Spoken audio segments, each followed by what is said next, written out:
Hello everybody and a very warm welcome back to the channel. Now you may have seen on my videos recently that I've had quite a bit of antique silver come my way, but I haven't stopped there because I've got another little parcel here to unpackage for you all.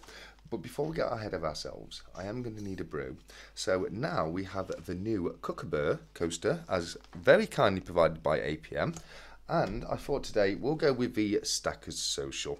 So there we are, and that being the case, let's get on with the show. So I'm just going to get the parcel open for you all.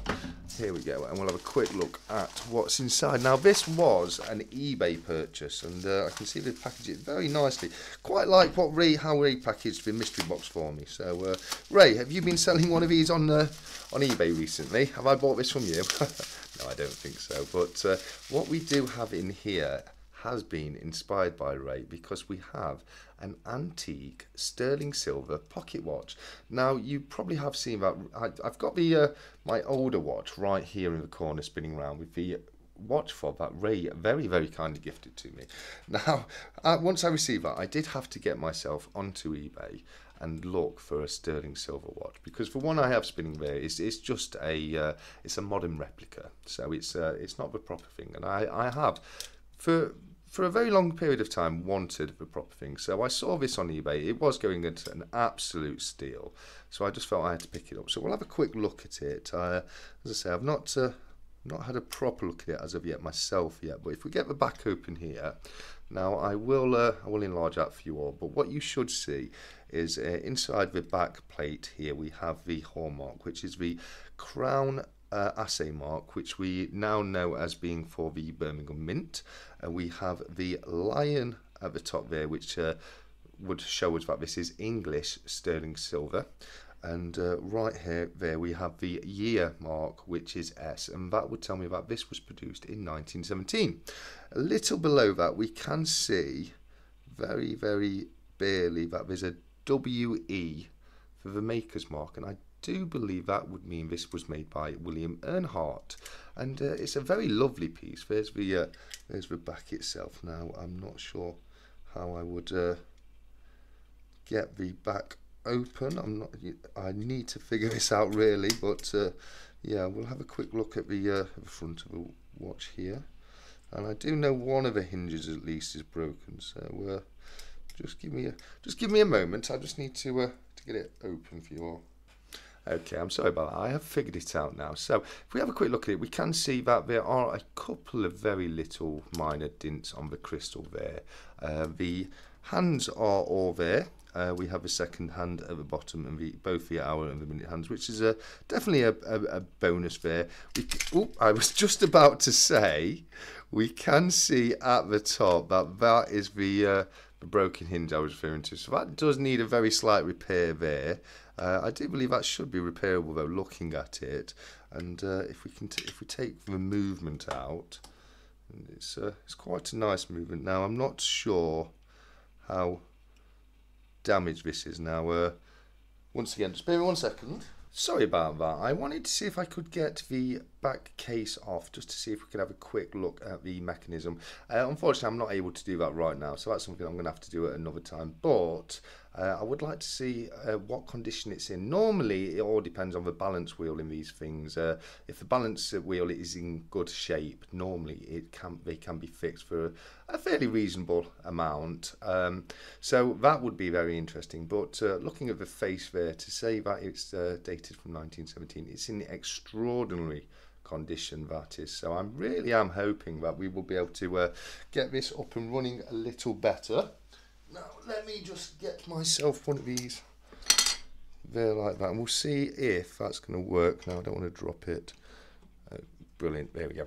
Okay, so let's have a look at the interesting part. So this is the 925 sterling silver case, as we can see, hallmarked 1917 in the Birmingham Assay Office. Now I do believe if we look very closely on the top, there is a further hallmark or maker's mark right there.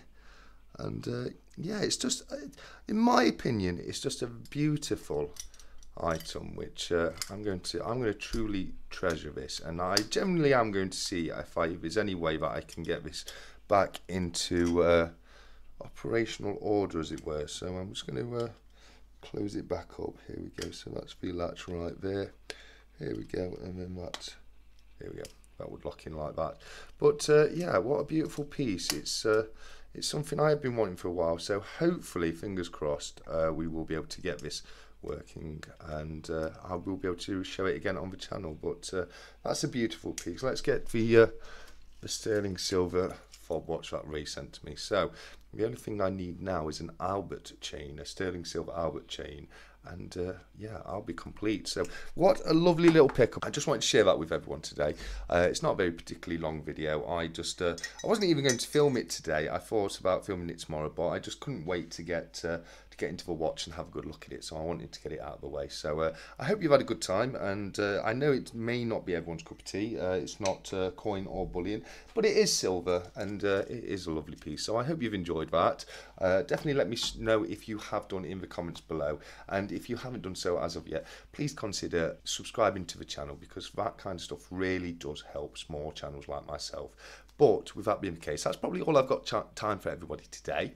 So thank you once again, and until tomorrow, as always, look after each other, keep stacking, take care, and goodbye. Hello again, everybody. Yeah, I just wanted to give you a very quick update, because I've just finished editing the video, but I have just discovered, so yeah, I figured out how to undo it. Of course, it's this little slide here, and if you take it apart, this right here is a balance wheel, and that is not good news, I'm afraid. That should not be moving around like that. Unfortunately, it is not free moving. It really should be very free moving. The balance wheel should, well, it should be balanced, and it's not, unfortunately, which isn't great news. But I just thought I'd add that on. It does mean there's a good chance I'm not going to be able to get the actual mechanism fixed, but the case is beautiful, and you know, there's still options. I'll see if I can get an alternative mechanism for it, or maybe I might be able to find somebody who will be able to make a job of that. It is unfortunately a bit out of my capability now. If it wasn't the balance wheel, I might have had a go at fixing it myself, but with it being the balance wheel, unfortunately, yeah, it's that means it's probably going to be a pro job. But I just wanted to let everyone know that unfortunately, you know, these things happen. I didn't pay a lot for it. I definitely paid an amount I would be happy if I'd have just bought the silver case for it. So it is what it is. I knew there was a good chance it wouldn't work when I got it, but again, as I say, I'm more than happy with just the case alone. So as I said before, guys, look after each other, keep stacking, take care, goodbye.